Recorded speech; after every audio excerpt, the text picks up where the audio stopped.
मोहम्मद साहब और मेराज की रात, एक अद्भुत घटना। इस्लाम धर्म के इतिहास में मेराज की रात एक अद्वितीय और पवित्र घटना है। इसे इसरा और मेराज के नाम से भी जाना जाता है। इस घटना का वर्णन पवित्र कुरान और हदीसों में मिलता है। ये रात पैगंबर मोहम्मद सल्लल्लाहु अलैहि वसल्लम के जीवन में एक महान चमत्कार मानी जाती है।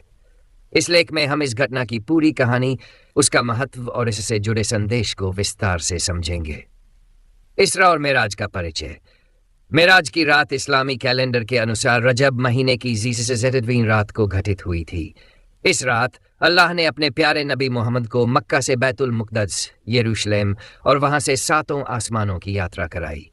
इस यात्रा को 2 चरणों में विभाजित किया गया है। 1. इसरा, यह मक्का से बैतुल मुक़द्दस तक की यात्रा थी। बैतुल मुक़द्दस से 7 आसमानों की यात्रा और अल्लाह के विशेष समीपता तक पहुंचने की घटना। इसरा की यात्रा। मक्का के काबा के पास मोहम्मद साहब आराम कर रहे थे। उस समय जिब्राइल अलैहिस्सलाम अल्लाह के आदेश से आए और मोहम्मद को बुराक नामक एक विशेष सवारी पर बैठा कर ले गए। बुराक एक अद्वितीय प्राणी था जो तेज गति से सफर करता था। मोहम्मद वह बुराक पर सवार होकर मक्का से बैतुल मुक़द्दस अल-अक़सा मस्जिद पहुंचे। बैतुल मुक़द्दस में उन्होंने सभी पूर्व के पैगंबरों के साथ नमाज अदा की।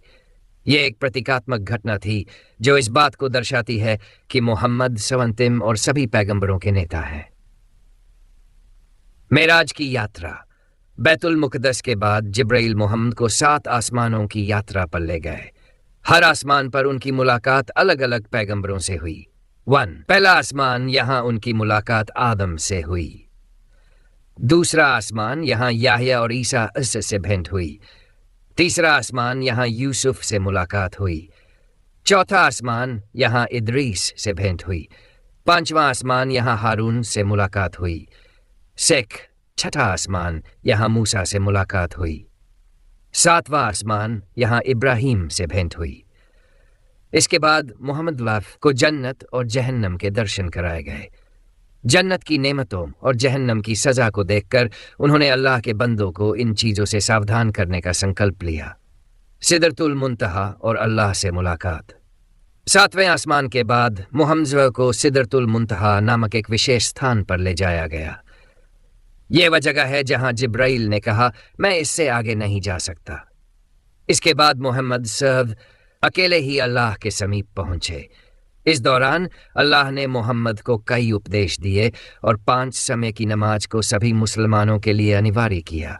शुरुआत में 50 नमाजों का आदेश दिया गया था, लेकिन मूसा के सुझाव पर मोहम्मद साहब ने अल्लाह से इसे घटाने की प्रार्थना की। अंततः इसे 5 नमाजों में सीमित कर दिया गया। धरती पर वापसी।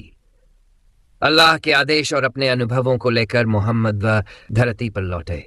उन्होंने सुबह के समय अपने साथियों और मक्का के निवासियों को इस यात्रा के बारे में बताया। कुछ लोगों ने इस पर विश्वास किया, जबकि कई ने इसे असंभव कहकर नकार दिया। हालांकि अबू बकर जैसे साथियों ने बिना किसी संदेह के इस घटना को स्वीकार किया। मेराज की रात का महत्व।